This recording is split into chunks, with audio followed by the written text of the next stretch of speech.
All right. Welcome, everyone. Great to be here today. Thanks for joining me regardless. I'm Rob Tatro from robtatro.com, portfolio manager here, Canaccord Genuity Wealth Management, and at the Tatro Wealth Advisory Group. Thanks for tuning in. If you're watching on YouTube, please take a sec to like or subscribe or share. Let's bring in our guest today right away, Jessica Morehouse. Jessica, thanks so much for joining us.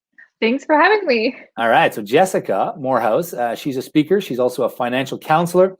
She runs the Mo Money podcast. She's had I think 250 or something episodes. She's been on BNN Bloomberg, CTV, CBC, and a whole bunch of other places. We're thrilled to have you. She's from not so sunny Toronto, Ontario today. No, I don't know. Is it sunny out there? It's actually really sunny today. It may not seem like it from my room because it's very dark, but it's very sunny outside.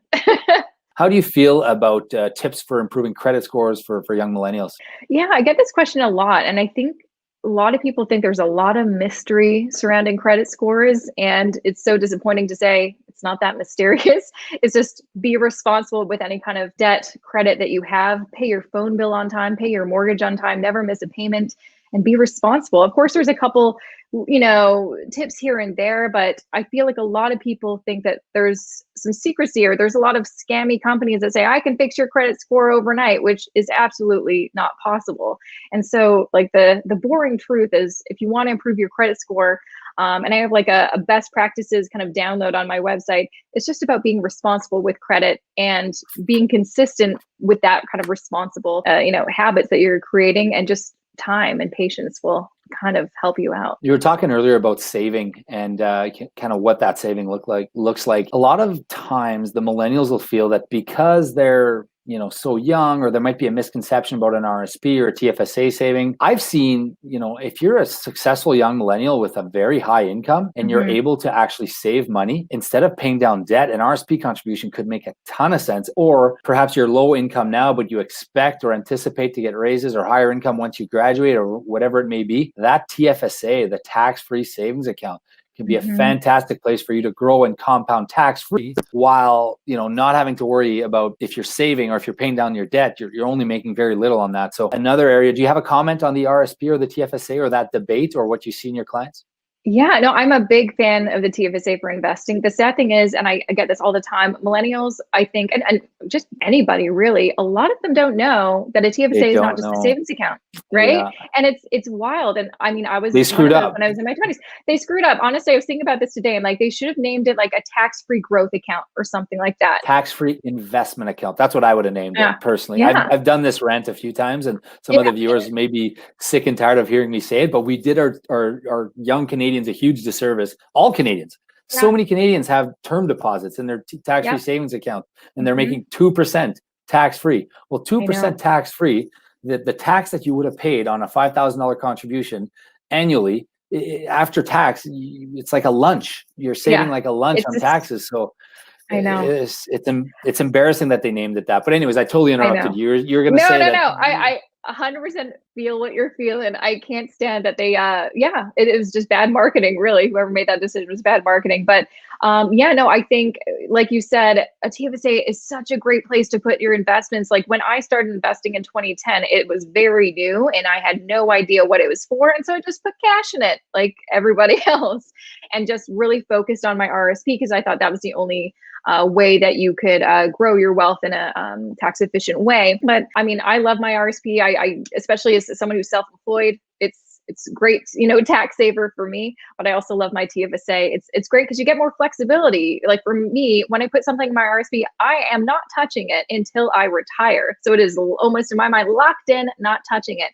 But for my TFSA, I was just having a conversation with someone today about, I have this one TFSA and I didn't really have a specific goal for it besides wealth building. But I'm like, I guess it's retirement. I don't know. I already have a retirement account, and with that account alone, with my contributions, I'll actually make the amount that I want for my retirement right now. So I don't really know what actually my TFSA is doing, but it's growing tax-free and it's done pretty well over the years. So it's interesting now figuring out, what should I actually do? There's no tax consequences if I take that money out. And that's actually kind of Nice. If some of the viewers want to learn more about that, I got a ton of videos on our YouTube channel, RSP, TFSA, the RSP versus TFSA debate, the RSP versus the RDSP debate. Anyways, all sorts of neat videos on that. Feel free to check out our page. What do you own in your TFSA these days, investment-wise? Well, I'm a passive investor. So it really, in my TFSA, there's a couple different things. I've got one portfolio in my TFSA that is just a passive portfolio of low-cost ETF. And then I have one for some Canadian stocks, so some dividend stocks, some growth stocks. And then my RSP is, I've got my main portfolio for retirement is also in a passive portfolio of ETFs. And then I have part of my RSP for other stocks. Let's talk about COVID and kind of what's happened to yourself, your industry, what you see happening. Maybe start with what's happened to yourself and your industry, because I imagine there's a lot of people trying to do what you do right now, or maybe I'm wrong. I don't know if people are trying to do what I do. I haven't really noticed that, but I'm okay if that's what they want to do. That's great. Maybe not necessarily in your specific, like a financial counselor or your specific field, but like just trying to reach more consumers online via digital marketing ways or via podcasts or whatever it may be. Well, yeah, that's the funny thing. When everything kind of shut down and we all had to just stay in our homes, my business wasn't like technically affected because my whole business is run virtually.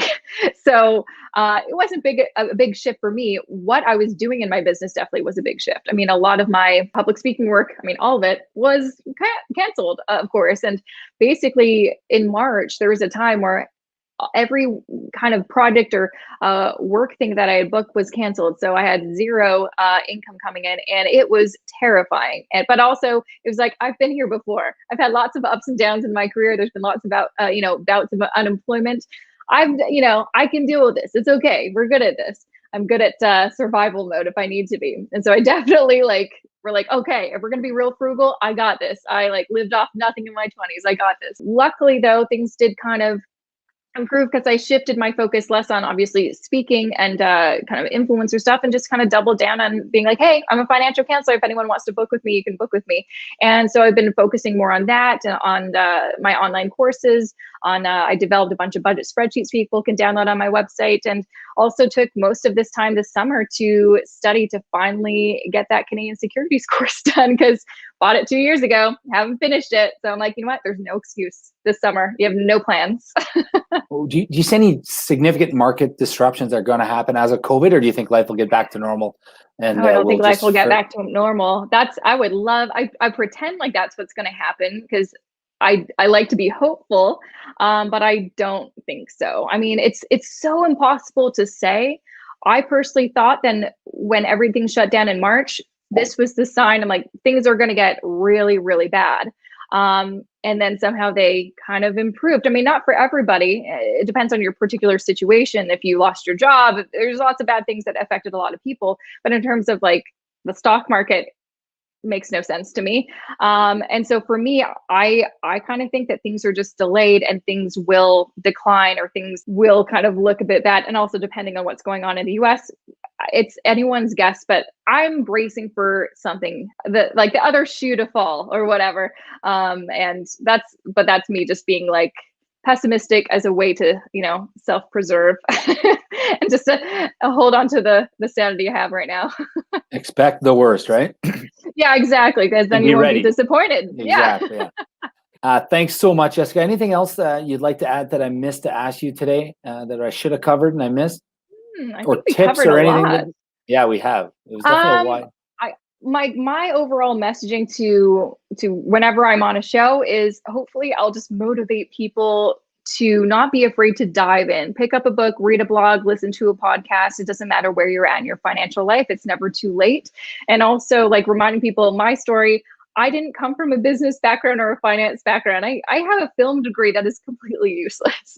And you're making when you're doing these videos. True, but it's I came from the opposite spectrum. I was like, I have a fine arts degree, and so for me to kind of go in this weird direction, and a lot of it was self-taught and just picking up books and reading by myself. Anyone can do this. Anyone can do this. You just have to motivate yourself. And I think one great thing that I've found is being part of different, online communities that talk about this. So you can find that group that actually wants to talk about money if your family, friends don't want to talk about it.